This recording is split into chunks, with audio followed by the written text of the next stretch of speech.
You all good? All good to go? Thanks. Thanks, everyone.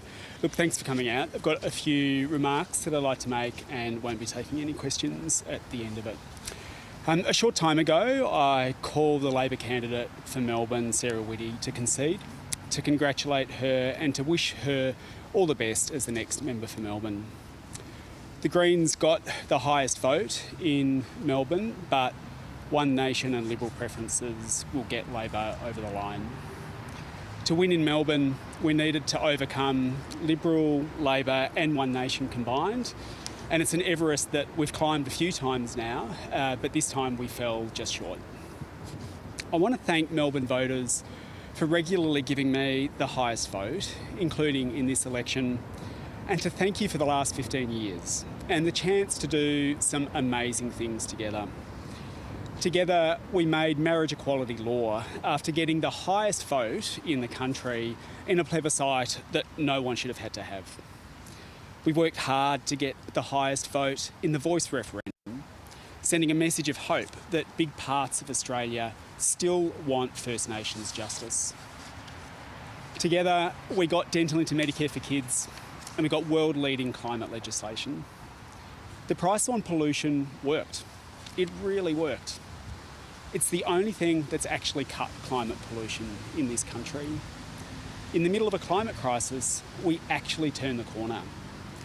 Fighting the climate crisis is the reason that I got into politics, and I want to thank everyone in Melbourne for helping us make a difference. This is an incredible, diverse, strong and proud community, and I've loved every minute of being your MP.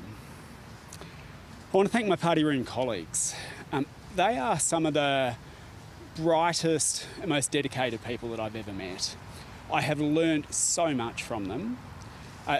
Together we've achieved so much, and I am sure that they are going to achieve so much more. I want to thank them for their really strong support for me over the years, including the time that I've been leader. We've been able to have really robust discussions inside our party room and then reach decisions and go forward and put it into practice. And I think that has stood us in incredibly good stead. Every single one of them is a frontbencher. One of the things about being a smaller party in Parliament is that there's no room for dead wood. There's no backbench to send people to, and every single one of the MPs in the Federal Greens party room, like in our state parliaments around the parliament, are incredible performers, and I really want to acknowledge the amazing work of them and thank them in the federal party room for the privilege of twice making me their leader. I'm really proud of what I've achieved as leader of the Greens. We've achieved the highest vote in Greens history. I leave with the vote for the Greens higher than when I started, and our biggest ever representation in Parliament. This election, we may also end up with a record high vote in the Senate too, of around 13%, with some senators effectively getting a quota in their own right. I leave with the Greens now having the sole balance of power in the Senate. The government now can't blame any independent senator for not making reforms. The only thing stopping getting dental into Medicare, stopping new coal or gas mines, or rebalancing unfair housing tax breaks is the government itself. There's also now a big number of seats across the country where the Greens are second. We know about the Greens, we know about the Teals, and now there's the Purples. Mix red and blue together and you get purple. There's now a swathe of seats where Labor MPs owe their political life to Liberal preferences. And the Greens are there in those seats as the real opposition to the two-party system. If the government doesn't use its big majority to start actually cutting climate pollution and tackling Australia's massive inequality crisis, watch for a big swing at the next election and see those purple seats go green. Unfortunately, one of those purple-green seats is now Melbourne. What happened for us in Melbourne this time? I think three things. The boundaries of Melbourne changed, and a lot of people in very high Greens voting areas who'd been with us on this journey were moved out, and a lot of new people south of the river were moved in people who we didn't have a huge amount of time with to make such a deep connection with. And this made the margin much, much tighter. Secondly, I think one of the common points seem to be accepted to be made about this election are how votes massively swung from Liberal to Labor during the 5 weeks, and how big an effect Trump had, and how no one had really predicted that at the start. That huge riptide from Liberal to Labor had an effect on us as well. People in Melbourne hate Peter Dutton, and with very good reason. They've seen his brand of toxic racism on display for many years. They've seen his time as immigration minister. They've seen him make comments about Melbourne.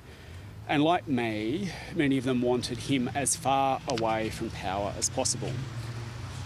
Despite us making it very, very clear that we shared their position, my initial take is that some votes leaked away from us to Labor, as people saw Labor as the best option to stop Dutton. I spent a fair bit of time on polling booths in Melbourne, had quite a few conversations where people told me that they usually vote Green, but this time they didn't because of Peter Dutton, which is obviously disappointing for us. And whilst not a massive shift in the vote, it did make a difference. And I think on this, I just want to say hats off to the Prime Minister and to Labor, the Labor campaign machine on this point, for making this such a central feature of the campaign. I think I have to acknowledge that they did run a very good campaign. Labor did run a very good campaign, and they linked Trump to Peter Dutton and made it clear, as we sought to do as well, but Labor made it very clear that Dutton was about trying to bring the Trump style of politics to Australia. And I think it became one of the key defining features of the election, and that drove a big part of that 5-week riptide that we spoke about. I think in 2022, we did better at being the anti-Liberal vote, which is why you saw our vote go up and Labor's vote go slightly backwards in 2022. But I think, credit where it's due. I think Labor probably won that this time. And on the Prime Minister, can I say, look, I know he's got no great affection for the Greens, but he has been upfront to deal with in my time in Parliament, and the ability to be able to have those upfront discussions has been key to getting a lot of legislation through Parliament. Most of the conversations we've had have ended up staying confidential. Some found their way into the papers, but I think I know that the disagreement makes headlines often, but there were a lot of things achieved during the course of this Parliament that I think were on the basis of that included being basis on the basis of that relationship, and I congratulate him on his big win. But I think the third and the main thing that affected us here in Melbourne this time is preferences. Labor will win Melbourne on Liberal and One Nation preferences. As I said before, to win in Melbourne, we've had to regularly overcome the two major parties working together on preferences. It's not like traditional contests where Labor just has to beat Liberal. The Greens had to beat Labor and Liberal combined. It's climbing Everest, and we've managed to do it a few times, but this time we fell just short. More people in Melbourne voted Greens than anyone else. We got the highest vote, but Liberal and One Nation preferences will get Labor over the line. I don't know if any other minor party or independent MPs have done what we've done and win repeatedly without either major party sending them preferences, but we've done something pretty incredible over the years. This time, everyone was gunning for us, and we came very close, but we couldn't quite get there. As well as my colleagues and the voters of Melbourne, there's some other people that I'd like to thank as well. I really want to thank the African and Muslim communities in Melbourne, the very big and strong and diverse communities that we've got. Never have I felt more welcomed than when you've invited me into your homes or into your flats or to share dinners with you. And I think the work that we've done over many, many years, standing together, dealing with the grief of the Christchurch massacre, but also working together to deal with housing, employment, so many of the issues that affect your daily lives, has given me enormous strength and enormous connection, and I feel so pleased that I'll be able to still see you around, and disappointed obviously that I can't be your representative as much anymore. And I want to also particularly thank everyone who had the courage to speak up against the invasion of Gaza, and spoke out for peace in Palestine. And I think as we see events continue to unfold in the most tragic way, this is a massive moment of humanity, and we have been really proud, and I've been really proud to continue to push for a just and lasting peace for the people of Palestine and Israel, which is going to be based on an end to the invasion and an end to the occupation. I want to thank everyone who's part of this amazing Greens organisation and movement. Our party officials, to every volunteer and supporter, you keep us all going. Your tireless work is just absolutely inspirational. Everyone who stood on a polling booth, everyone who attends a meeting that goes for much longer than they would like it to, you have, I can hear some knowing laughs behind me, you have just done amazing, amazing work, and I really want to thank you all, and you've helped build us into the third political force in this country, and I know and I hope I'm going to get a chance to thank you all in much greater detail over coming weeks and months. And I want to also, as part of that, to acknowledge the work of our incredible Victorian MPs here, who I've been really, really proud to work so closely with, as well as our local councillors too. I want to thank everyone who voted Greens across the country, including in record numbers. People will have their commentary to say about me, and that's okay.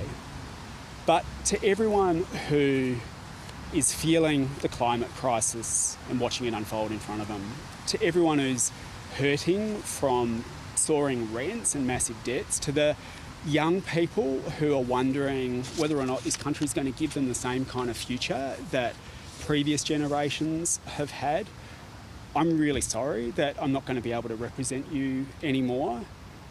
I was so lucky to meet so many of you during the course of this campaign, and one of the things many of you said to me was that we gave you hope.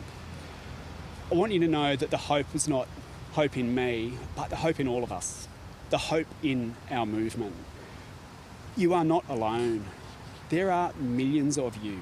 There are millions of people who want a safe future, and who think that in this wealthy country of ours, everyone should be able to get a roof over their head and not have to go into debt to get an education, to not have to skip meals to pay the rent, or avoid going to the doctor or the dentist because they can't afford it. Our movement has a big future. It's a movement with a lot of heart, and we are going to keep growing. I want to say to you, to those millions of people who want in this country of ours to have a decent future, don't give the political establishment a moment of peace. It's going to be hard. And at the moment, as we've seen, including at this election, they are throwing everything at us. There will be setbacks, but in many respects, we have no choice. We have no choice. In the middle of one of the biggest inequality crises that the country's ever seen, and in the middle of a climate crisis that looks like it is getting worse, we have no choice but to fight. One of the slogans my sayings that has kept me going, that my amazing wife Claudia has amazingly embroidered for me and has hung on my wall for a while, is give it a red hot go. Give it a red hot go. That has guided me all the way through this building of this incredible movement of ours, to the point where we've had more people voting for us over the last few years than ever before.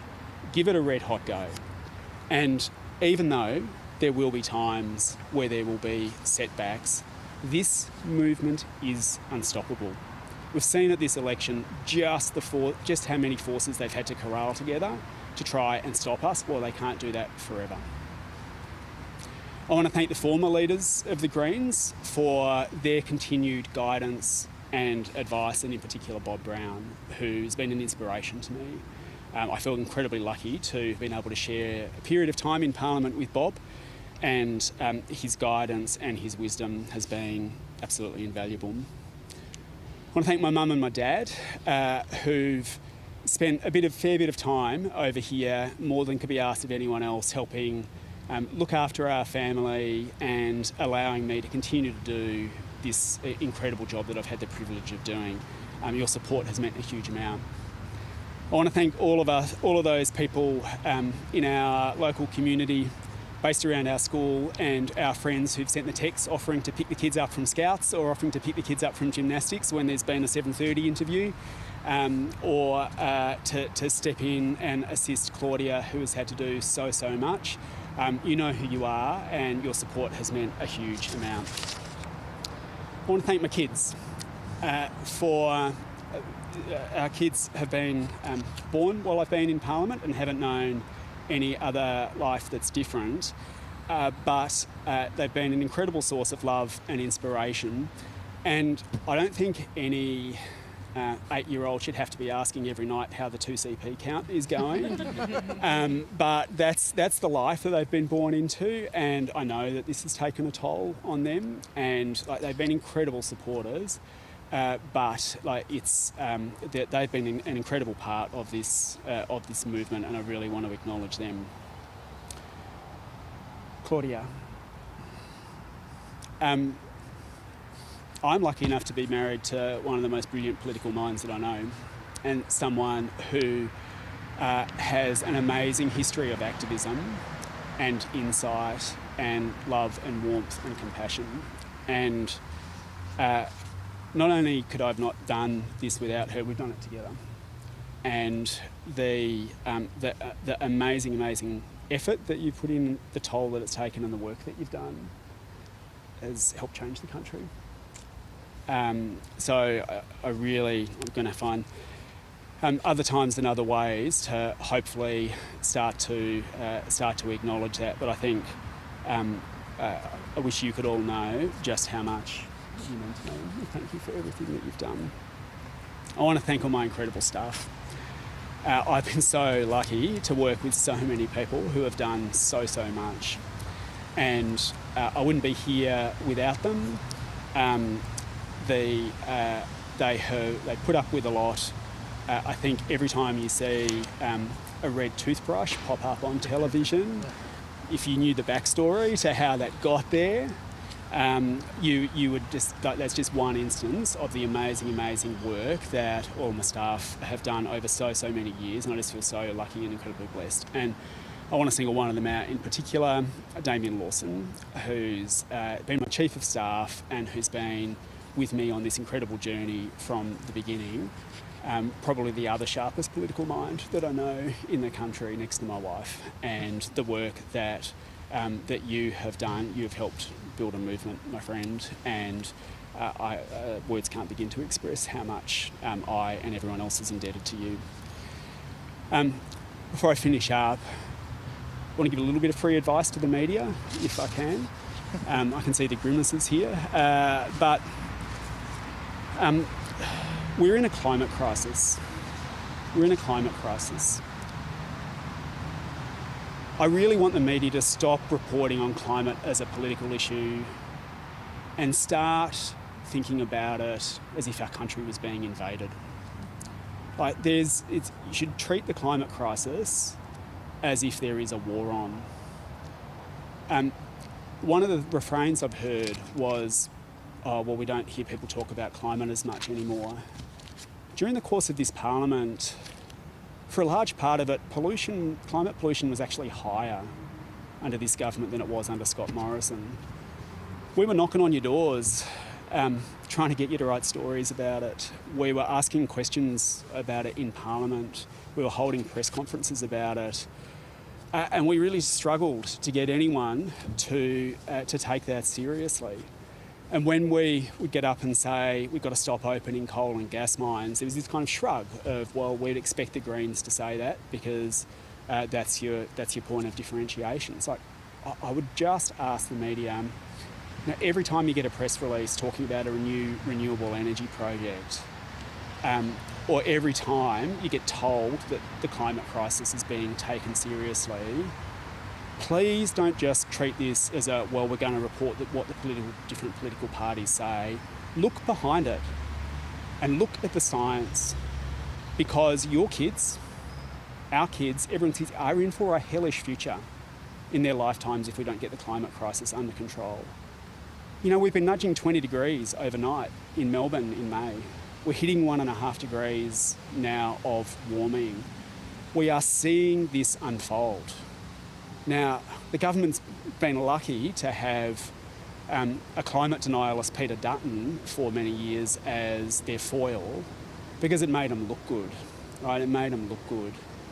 But in this, as the political debate became about renewables versus nuclear, we tried really hard to get people to pay attention to coal and gas and the over 30 new coal and gas projects that have been adopted, but it was treated as a political point.